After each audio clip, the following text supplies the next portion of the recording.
Welcome to Motivational Humanity. You are not alone. Most people spend years training their bodies, chasing success, or building relationships, but almost no one takes the time to train the one thing that controls it all: the mind. Your thoughts can be your best friend or your silent destroyer. If you don't learn to train your mind, life will train it for you, with pain, rejection, and disappointment. So today, let's talk about what it really means to take the time to train your mind and how it changes everything. When I was younger, I used to believe that being strong meant holding everything together, never breaking down, never showing fear. But one day, after a season of exhaustion and anxiety, I sat in my car in a parking lot, tears running down my face, thinking, why do I feel so weak? It wasn't weakness. It was an untrained mind, running wild with perfectionism, shame, and fear. That day, I realized something profound. The mind is like a muscle. If you don't train it, it trains you to doubt, to worry, to replay pain instead of healing it. From that moment, I decided to start small. 5 minutes a day of mindfulness. 5 minutes of stillness. 5 minutes of learning to sit with discomfort instead of running from it. And that 5 minutes changed the way I see myself, my worth, and my purpose. Most people are walking around with unspoken emotions: anger disguised as confidence, sadness hidden behind a smile, fear buried beneath perfectionism. We've learned to perform "I'm fine" so well that we start believing it ourselves. But deep down, we know we're not fine. We're just afraid to face what's really there. Training your mind begins with one brave act: being emotionally honest with yourself. There's a simple but powerful truth in psychology. You can't heal what you refuse to feel. Every emotion you ignore doesn't disappear. It hides, it festers, and it shows up later as anxiety, burnout, or numbness. Most of the time, our pain isn't because of what happens to us. It's because we've never been taught how to sit with what we feel. I remember talking to a woman after one of my talks. She told me she hadn't cried in 15 years. She said, "If I start crying, I'm afraid I won't stop." And I looked at her and said, then maybe it's time you let yourself cry. Because here's the truth. Emotions are meant to move through us, not live in us. When we suppress them, they find other ways to speak. Through our body, our relationships, our thoughts. That's why naming your emotions, actually saying, "I feel hurt" or "I feel lonely," is so important. There's science behind this too. Neuroscientists call it affect labeling. When you name what you're feeling, your brain literally calms down. The amygdala, the part that triggers fear and stress, begins to relax, and your prefrontal cortex, the rational problem-solving part, takes over. In that moment, you shift from being in your emotion to observing it. You become less reactive, more grounded. But emotional awareness isn't about overanalyzing every feeling or drowning in self-pity. It's about building a relationship with your inner world, one rooted in compassion, not judgment. When you say, "I feel scared," it doesn't mean you're weak. It means you're human. It means you're paying attention. When you begin to train your mind this way, something beautiful happens. You stop being controlled by your emotions and start collaborating with them. Anger becomes a messenger of boundaries.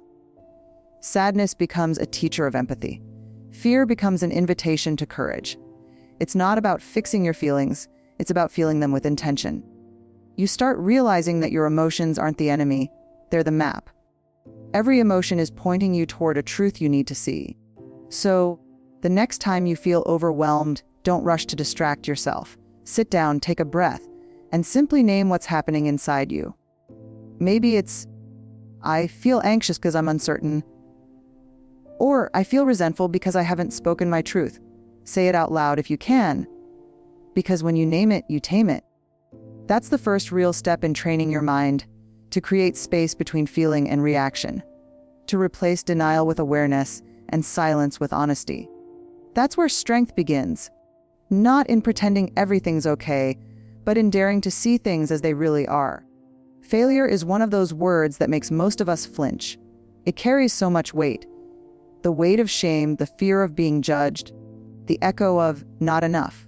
From the time we were kids, we were taught that success means winning, achieving, and staying ahead. We were told to aim high, but rarely told what to do when we fall. So we grow up thinking that failure is something to avoid at all costs. But here's the truth: every strong, wise, grounded person you've ever admired has one thing in common. They've made peace with failure. When your mind is untrained, failure feels personal. It feels like a verdict, a reflection of your worth. You miss an opportunity, lose a relationship, make a mistake, and the voice in your head whispers, "See, you're not good enough." But when you train your mind, failure stops being a punishment and starts becoming information. You begin to see it not as the end of something, but as part of your evolution. I remember a story a friend once shared with me. She was building her dream business, pouring her heart and soul into it. For 2 years, she worked tirelessly, but things didn't take off the way she hoped. Eventually, she had to close it down. She told me, "It felt like a piece of me died. I failed." But when I asked her what she learned, she said, "I learned what matters to me. I learned resilience. I learned how to rebuild from zero." That's not failure. That's transformation. When we reframe failure, we reclaim our power. Every mistake becomes a teacher. Every setback becomes feedback. Every disappointment becomes an invitation to grow wiser and more grounded. Your failures are not detours. They're the road itself. Think of a child learning to walk. They fall over and over again, but no one calls them a failure. We cheer them on because we know falling is part of the process. So why, when we become adults, do we stop offering ourselves that same grace? The only reason we fear failure so deeply is because we've attached it to shame. But shame thrives in secrecy. The moment you bring it into the light, it loses its power. A trained mind doesn't avoid failure. It engages with it. It asks, "What is this trying to teach me?" Maybe it's teaching you patience, humility, or the importance of boundaries. Maybe it's showing you where your real strengths lie. Sometimes failure isn't a sign you're off track. It's a sign you're being redirected. In my research on vulnerability, I've learned that failure is one of the greatest mirrors of the soul. It strips away pretense and reveals what we truly value. It forces us to face our ego, our insecurities, and our courage all at once. And if we let it, it builds emotional muscle. So when you fail, don't rush to fix it or hide it. Sit with it. Ask what it's here to reveal. Then get up, wiser, stronger, more compassionate. The truth is, the people who succeed in life aren't the ones who never fail. They're the ones who've trained their minds to rise after every fall. They've learned that failure isn't the opposite of success. It's the foundation of it. Your mind is like a garden. Every word, every sound, every image you consume is a seed being planted, and sooner or later, it grows into the landscape of your thoughts. The problem is, most of us don't realize how much of what's growing inside us didn't come from us at all. It came from what we watch, what we scroll through, what we listen to, and who we spend our time with. You can't build a peaceful mind if you keep feeding it chaos. You can't build confidence if you keep surrounding yourself with voices that make you feel small. When I first started studying vulnerability and shame, I was struck by how much of our internal dialogue isn't truly our own.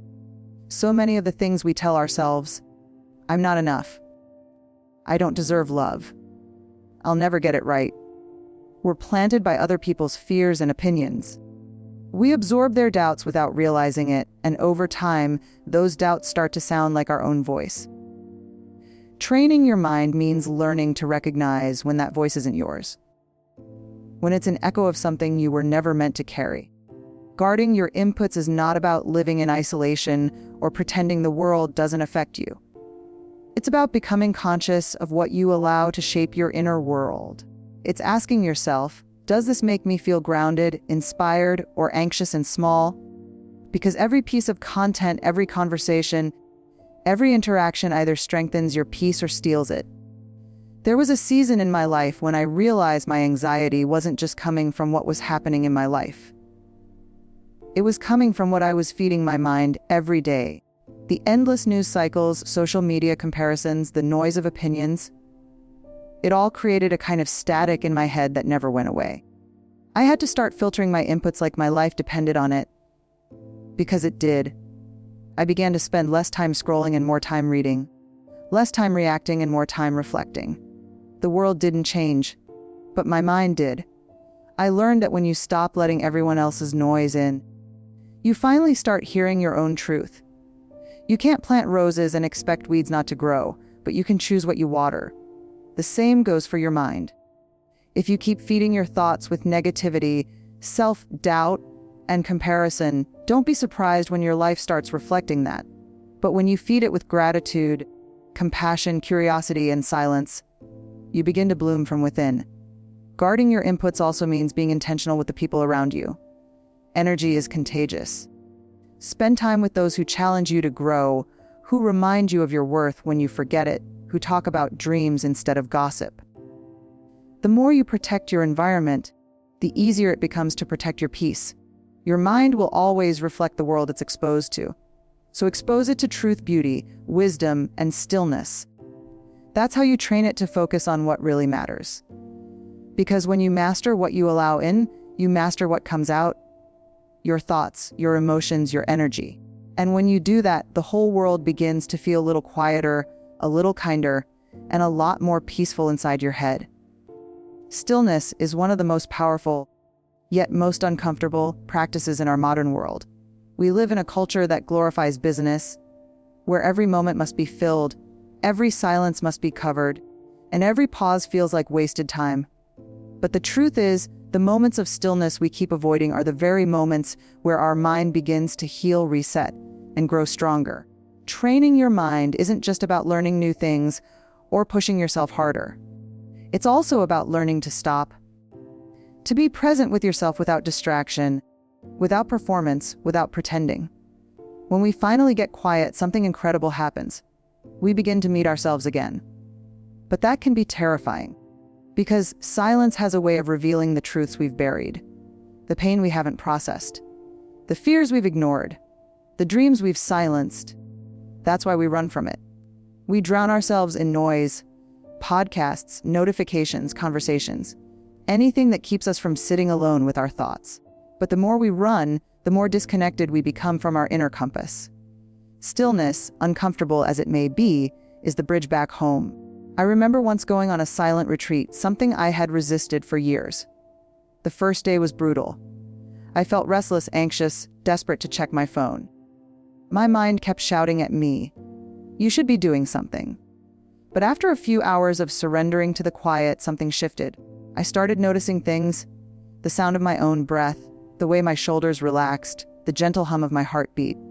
Beneath all the noise, there was a calm I hadn't felt in years. It wasn't the silence that scared me. It was what the silence showed me about how noisy my mind had become. Stillness is not the absence of activity, it's the presence of awareness. It's learning to sit with what is, not trying to change it, fix it, or analyze it. Just being with it. It's in that space that your intuition strengthens, your thoughts become clearer, and your emotions start to make sense. The mind, like the body, needs rest to recover.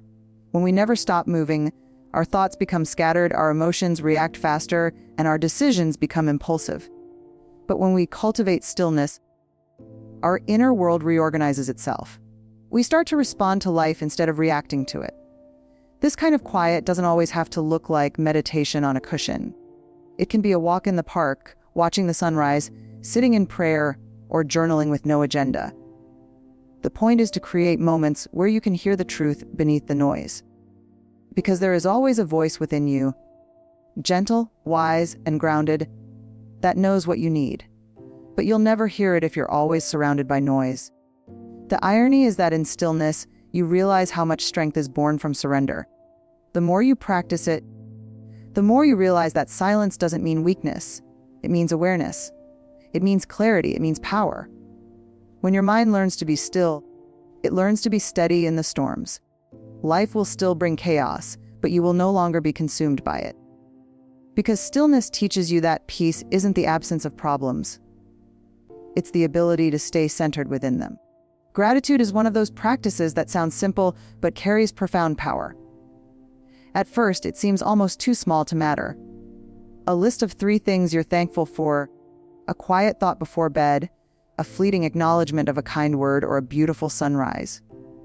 But the truth is, gratitude is not about the things we have, it's about how we see. It's about training our minds to notice what's right, even when everything feels wrong. Most of us spend far more time focusing on what's missing than what's present. We look at our lives through the lens of lack, the promotions we didn't get, the relationships that hurt us, the dreams that feel just out of reach.